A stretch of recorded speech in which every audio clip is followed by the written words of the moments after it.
What's up, bro? How are you? How you doing, man? What's going on? Another day, dude. Just another day. How you feeling, by the way? I didn't get I guess I guess to ask you before. Getting better, little by little. Yeah. Yeah. I mean, I tweaked my lower back shoveling fucking snow with the snowblower, but it's not related, But yeah. But I started physical therapy a couple of weeks ago, and it definitely helping. Good. But I think I was trying to do too much when I came back. Yeah, I think we're all guilty of that. Right. You know what I mean? Yeah, because especially guys like you and me that are just always on the go. Right. You get sick or you get hurt or even anything. It's like an inconvenience. It's like, I got too much shit to do. I can't fucking get hurt, Yeah. Anyway, before we get started, I Prevail subs. Link is in the description. Please go. Fantastic supplements, your best bodybuilding supplements. That goes without saying. Discount code SNS10. Just go to the, believe me, you'll see some great products. And every week, this Anabolic Academy is brought to you by I Prevail subs. So today's topic is, I wanted to talk about basically, I mean, I called it old school and new school, but you're going to know exactly what I mean when I explain what I really wanted to talk about, the difference. When you see guys like videos of Branch Warren, Johnny Jackson, Ronnie Coleman, Dorian Yates, King Kamali, guys that kind of their training is like crazy, getting the weight up, just insane. But then you've seen guys that are very calculated, controlled, contracted, guys like Phil Heath, Jay Cutler, Andrew Jack, like we've seen. I want to really talk about the difference in the two approaches. What's better, what's worse, or is it just what works for the person? Or is it an old school way versus a new school way? And I'm sure you have probably trained both ways in your day. Right. Yeah.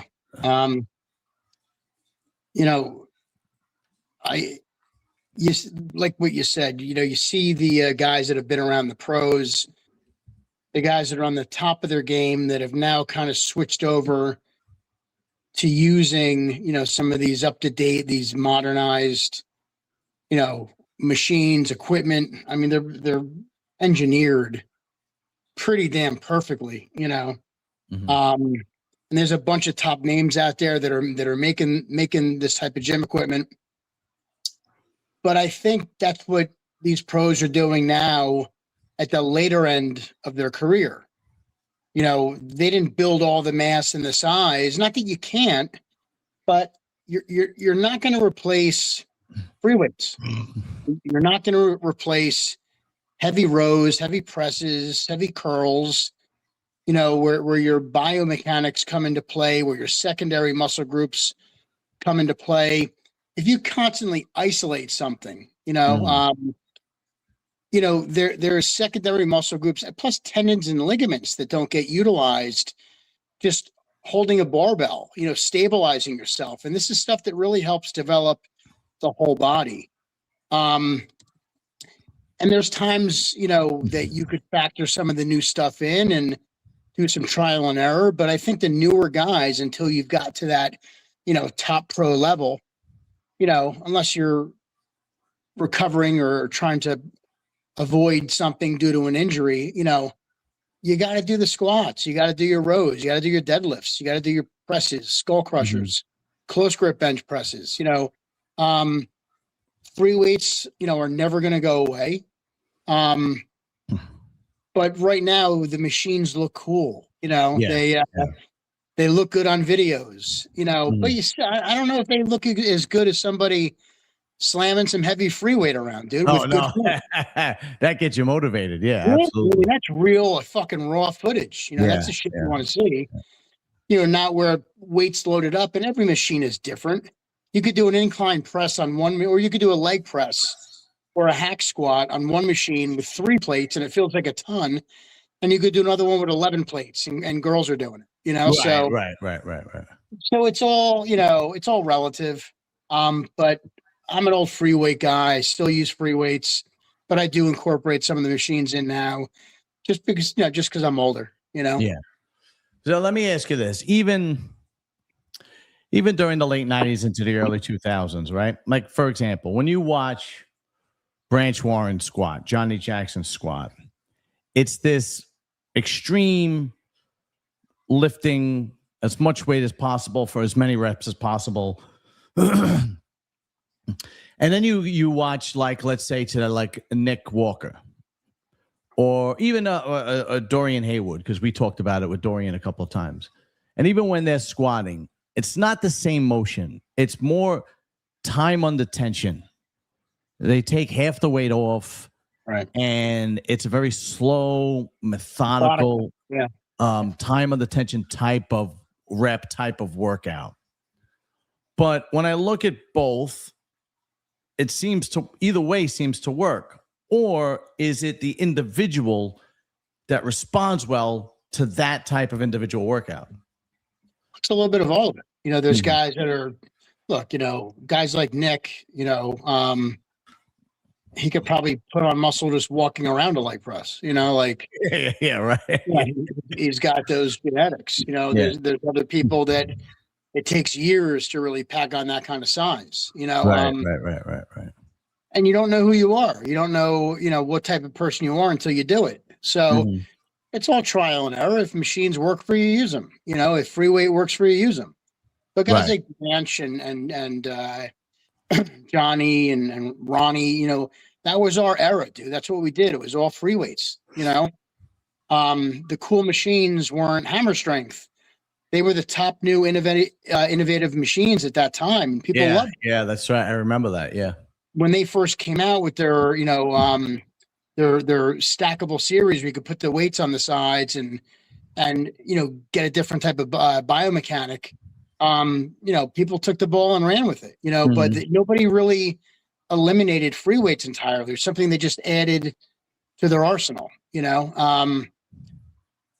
and guys like Branch and Johnny and Ronnie, like we just said, they responded well to pounding that heavy weight, dude, going in there and, getting a full stretch and letting their body control the motion, as opposed to when you use a machine, the machine gives you your motion. Right. So there is a difference there. And I think you do build better muscle quality when your body controls the motion. And that's because everybody's biomechanics are different. So do you think that basically, for the most part, they all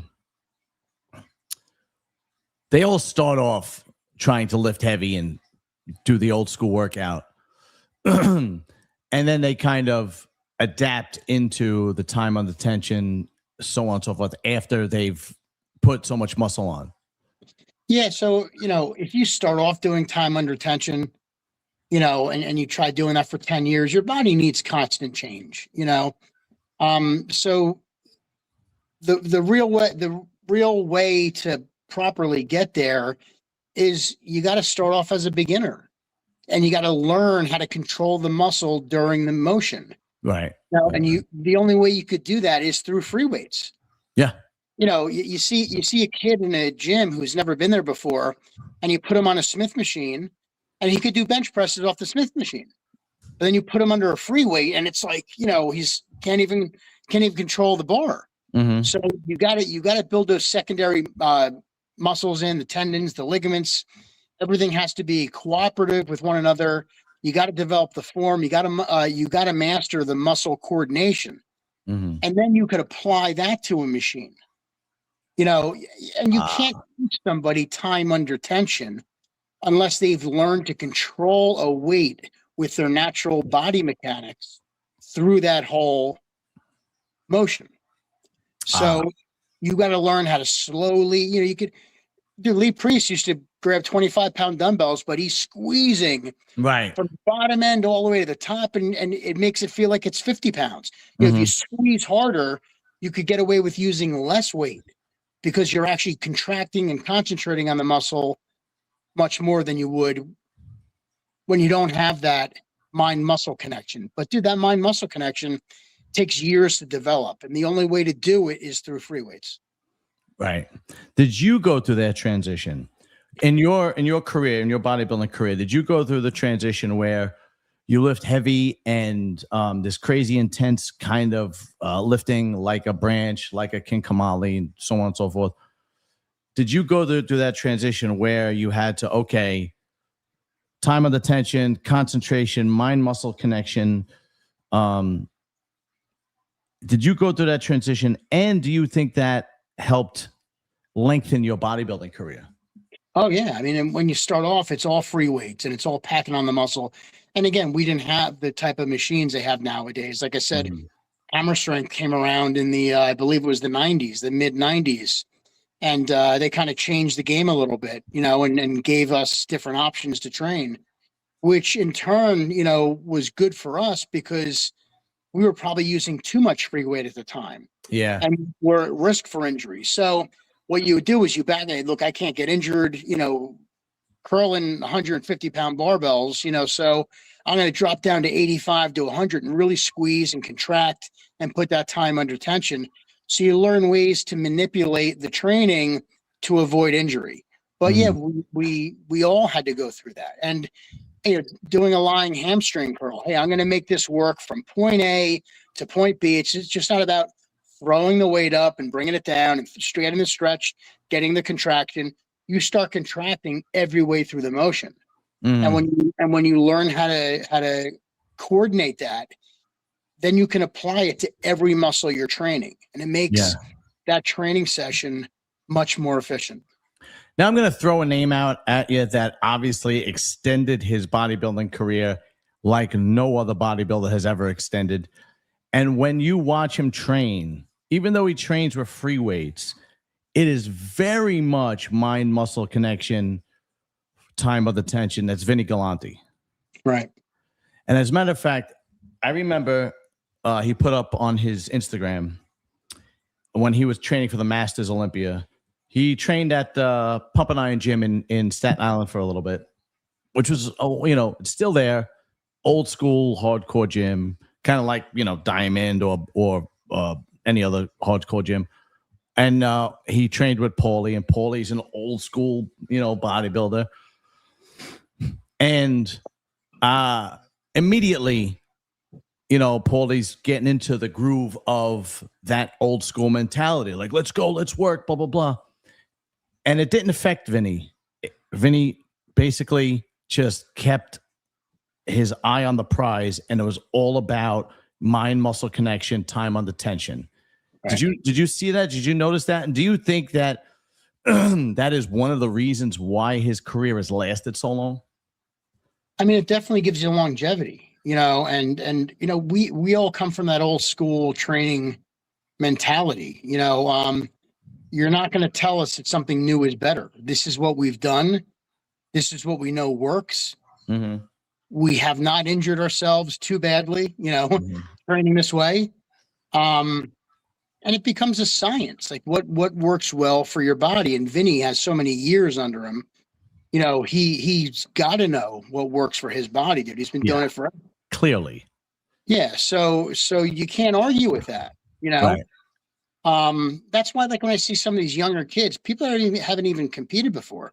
They're doing workouts of the pros, and all due respect, you're not there. You're not there yet. Right. They're putting the cart before the horse. Yes. Yeah. I mean, you got to develop first. You got to round your bases. You got to get to first base. Yeah. That's actually what I try to tell some of the young kids in the gym. You got to get the basics down first. But here's actually a good question. Some bodybuilders never adapted. They always trained crazy, and it led to a lot of injuries, like Dorian, like Ronnie, especially Ronnie. I don't know why they didn't adapt and didn't change, especially as they got to the point where they were massive and Mr. Olympia. They still trained balls to the wall like nobody's business. And I even remember Steve Weinberger telling Dorian, you could be I remember this in an interview. Steve Weinberger told Dorian, you could be Mr. Olympia for the last 10 years. You have to stop training like a psycho because you're going to get hurt because you have all the muscle it takes to be Mr. Olympia. And of course, Dorian, didn't listen. Do you think that crazy dedication, that crazy mindset that made him a champion kind of worked against him later in his career? I don't necessarily think so. When you have a warrior's mentality, and Dorian was a fucking warrior, dude. Yeah, he knows that I'm known for this hardcore grueling training. This is what's gotten my physique there. Mm-hmm. I'm fighting for another Olympia title. I can't change my training. They just don't feel comfortable doing it. Yes. So it's live by the sword, die by the sword. And I think when Dorian got out was the perfect timing for him. Because I don't know if he would have beaten Ronnie in 98. No, definitely. Yeah, that was Ronnie's run. And he got out when he did. And, and Ronnie took and trained the way he did for all those years and took it as long as he could. And when he was done, it was time for him to move on. And Jay took over, Right. So, you can't, you can't teach an old dog new tricks, Right. But when you've won the game playing with this strategy for so long, it's really hard, even for top athletes. It's really hard to modify that or change that. Look at Bill Belichick when Brady left. Mm-hmm. They had this pattern, they had this system in the game, and dude, they were ruthless. They were killing everybody for years. Right. Well, they were the top team for decades, and then all of a sudden, he didn't have the athletes and the players that he used to have, and bringing that philosophy with the new guys that he was getting wasn't working. So it was time for him to move on. Oh, so we have a question. It's a little off topic, but the T-Pal asks, we all understand pro bodybuilding uses illegal steroids. Why hasn't the law intervened to prosecute the IFBB? That's actually a good question. Well, but me personally, I think the law just have bigger fish to fry than worry about the IFBB. That's personally, Well, but what do you think? Why would the law get involved to prosecute the IFBB? The IFBB isn't supplying anybody with steroids. Well, let's say the athletes themselves. Well, you could go after any athlete in any professional sports arena, Good point. Yes. NFL, baseball, Good point. hockey, swimmers, runners, so it's an easy stereotype because when you look at a bodybuilder, especially a pro body, looked at steroids, but there's other guys in other sports that use just as many, but because they train a different way, you wouldn't really put the two pieces together.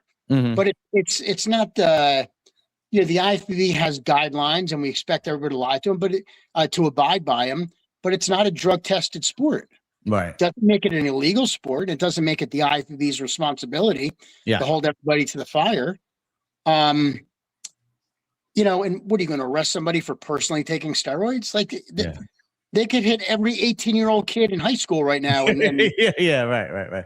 Well, my personal opinion, and this was my opinion when they went after baseball players in the late 90s, early 2000s.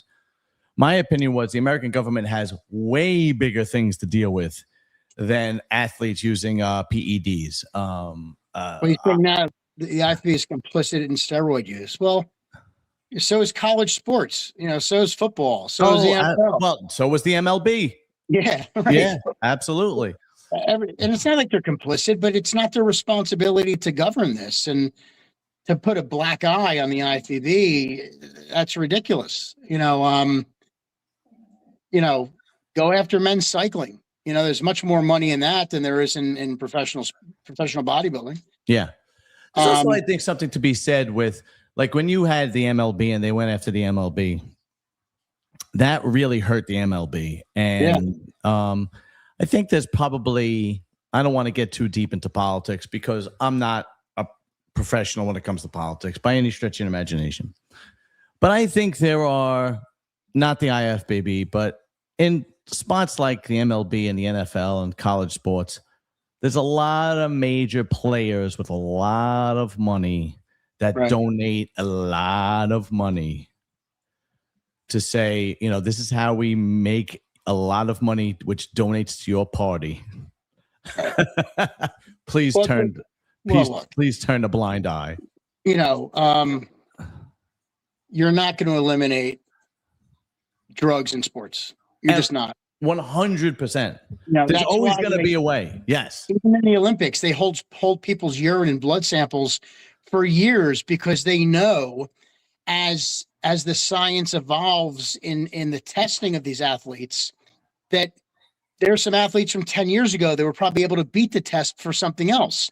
Yes. So they go back and they check their blood or urine to see if this was in it, which was a blocker for some banned substances. Yes.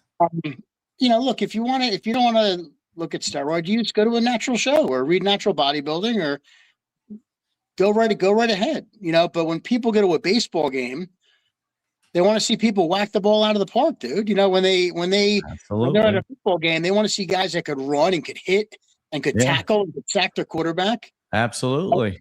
And it's not even a matter of that, dude. It's a matter of, like, most of these guys are using it to recover. You know, the beating professional athletes put on themselves, and I was one of them. Yeah. You know, it gets to a point where they're not really trying to put on any more muscle.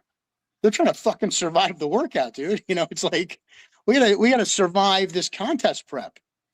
Yeah.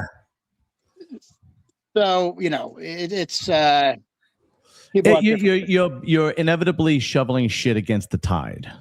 Yeah. You really are. Now, if you're of the mindset that you morally think it's wrong, then don't abide by it. Don't do it. Right. You could train natural if you want to bodybuild. There's plenty of natural circuits. Yeah. You could be a social media influencer that's all natural and put it out there. But there are going to be guys, inevitably. I mean, and all you got to do is look at them. I had Joe Palacios on Monday night, and he is 308 pounds. You know, and at 5'9" or something insane. You know, Samson is 300 and close to 350. There's a Russian dude who's like 350. Akeem is well over 300 pounds. Andrew Jack on his off season is well over 300 pounds. These guys are monsters. And like you said, people want to see the monsters. And as long as there is going to be money and as long as there is going to be a draw for any kind of athleticism, where the athlete, where there's something that can make that athlete better, they are going to use it. Right. Period. Right. And so you could ban one substance and another substance comes out. And not to mention, more and more substances are becoming legalized. Like you can go to TRT, you can get growth hormone now. You know, it's not. Well, in college sports and in Olympic sports, there's WADA. So you're not even allowed to be on. There's WADA. What's that? It's pretty much the drug doping organization all over the world. So So they have a list of banned substances that people are not allowed to use, and there's stuff that's on the list that people are able to use. So what he's saying is the difference in professional sports have rules banning steroids, but the reality is college are not professional athletes. Olympic athletes are not professional athletes. You know, they get endorsement deals. Mm-hmm. And every sport pretty much bans anabolic steroids, but you're not going to test every athlete every step of the way, 365 days a year, to see if his urine's clean. It's just not going to happen. There's always a loophole, yes. They don't test every college athlete before and after he gets on and off the field during a game. There's only so much they can do, right. And they try to keep it as clean as possible. To be honest, dude, I'm not saying I condone it, but I don't mind the drug use, dude. I don't really care. I mean, either. I'm the first one. I want to see people at their best. Yeah. I want to see people perform. And if they take something, you know, what I don't like the site enhancement shit in bodybuilding. A lot of people, yeah. A matter of fact, that's exactly what Dan Solana 6002 said. Yeah, I mean, yeah. I wish they would ban, and I agree with that. They should ban site enhancement oils and all this other crap they're using. I definitely agree with that. But when it comes to drug use, you know, you could have one guy that uses this much and you have one guy that uses this much. And it's like, so is he better or worse because he's using more, or is he not as guilty because he's using less, or he's passing the test because it doesn't exceed certain limits? So it's all subjective. But you're never going to get around it. And then the reality is the more people want to use drugs, the more they're going to find ways around the testing. Yeah, there's always a loophole. There's always loopholes, and you could beat the test. And some of the stuff they use to beat the test is more unhealthy than the drugs itself. So during, if you remember, I don't know if you know, you probably know much more than I do. There was that drug called the Clear, or was it a sub? Remember during MLB when they were coming down to MLB and they came up with it was a PED that they called the Clear that wouldn't come up on on tests. I don't remember the details, but basically what I'm trying to say is there's always going to be a loophole. Right.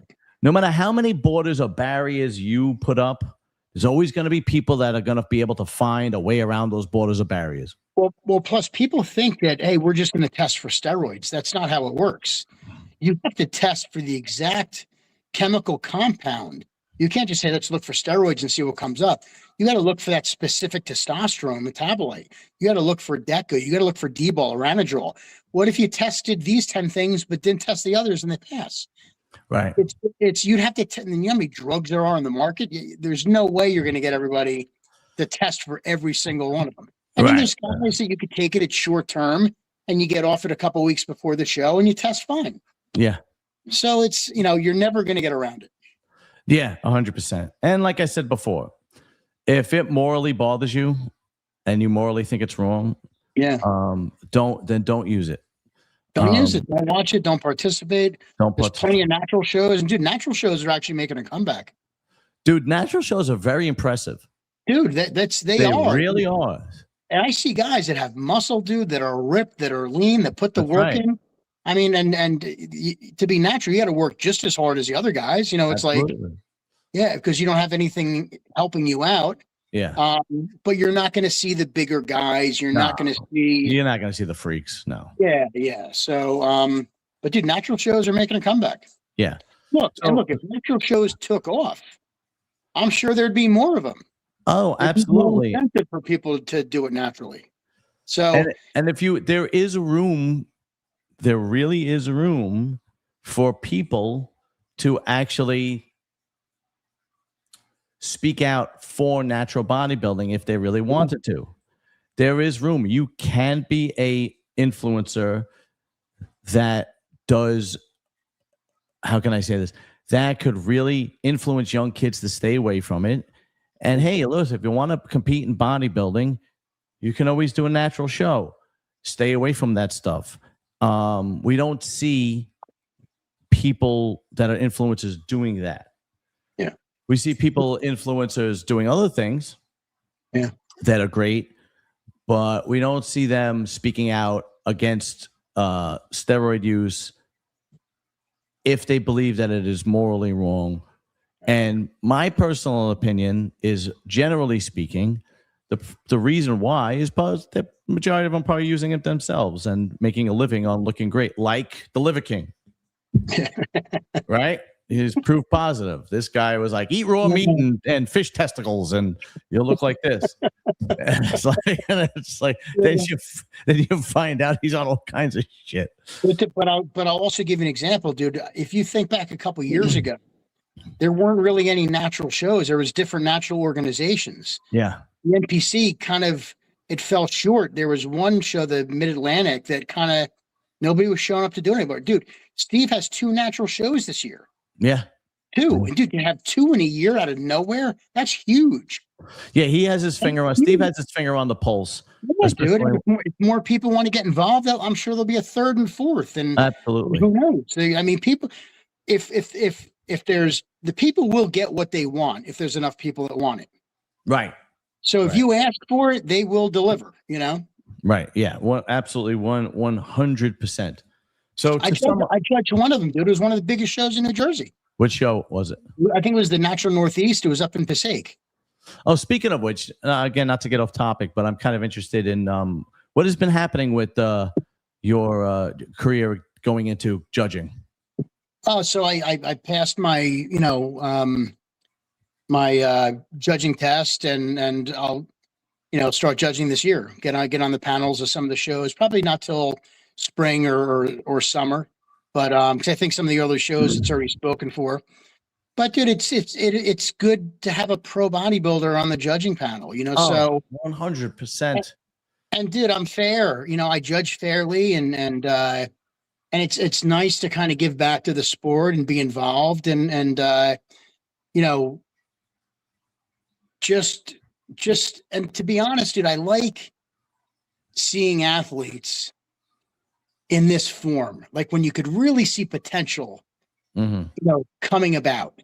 Like, oh, this guy's got a future, this girl's got a future. Wow, dude, you should do this. And I've spoken to people after the shows, and you could just see it. You can see guys that are just genetically blessed, that have the structure, that have potential with the shape and the flow and the full length body parts. Like, dude, it's nice to see. And then it's nice to see a year later what they've done and what they've, if they've gotten better, matured, or how they've developed. So I like these early end, parts of when people are first stepping in, to their bodybuilding lifestyle or bodybuilding, pathway. And hopefully I keep going and get to a national level judging. I'd love to do that, and maybe even further. We'll see, dude. But I enjoy it. I'm sure you will. I mean, that goes without saying. Look, I know you and I are friends, and we've been friends for a long time. But I'll tell you this, and this is coming from the bottom of my heart. I'm not shitting you. I'm not blowing smoke up your ass. I'm not saying this because you're on my show. Jason Arntz is one of the better people in bodybuilding. He is one of the people that really care. He's one of the people that put a lot of time and effort into his supplement company, not just to make a dollar, but to actually make it a quality product so it works. He is one of the people that if you text, he will help you right away. He's one of the people that actually cares about his athletes that enter his contest. And there are not many people like you in the bodybuilding world, and that's the fucking truth. And I hate to say it, but that is the truth. So I'm glad that you and I are such good friends, and that's why I know you're going to be a good judge, because you will be fair and you will stand up for what's right. But quickly before we go, what was the process to become a judge? I think we've talked about this once before, but I don't remember. Well, look, and it might be different for me than other people that are looking, but if anybody wants to get involved, contact the NPC Northeast office, tell them you want to test judge. Obviously the more credentials you have, the better off you're going to be. If you've competed, how you've done, how many years. But one thing they definitely look for now, is they don't want any conflicts. And they made it clear to me, hey, as long as you're not training anybody, do you have a training, system? Are you putting athletes in shows? Dude, I don't train anybody. I have a couple clients I have on the side, but they're not competitors. It's just So in other words, they don't want you training an athlete that you're judging in a particular show. Yeah, dude, they run it straight, and they don't want any conflict of interest where, somebody's on the judging panel and, hey, dude, he's got 4 of his athletes up there, and right. They keep it fair, and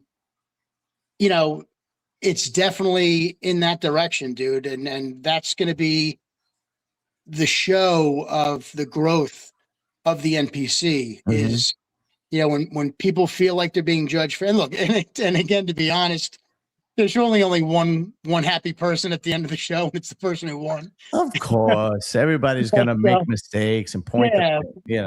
Everybody's gonna. Yeah, right. Yeah, but they don't want any conflict of interests.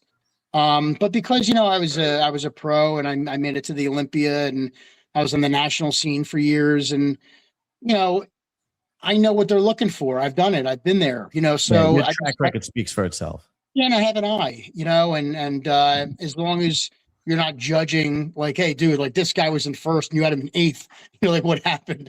Right. Like they want to see that you're seeing the same things that they are. Like in a boxing fight, a boxing match. You have 3 judges, and there's a criteria of how you judge. And each person gets their own opinion, but there is that criteria. So as long as you meet that criteria, you should do fine. All right, cool.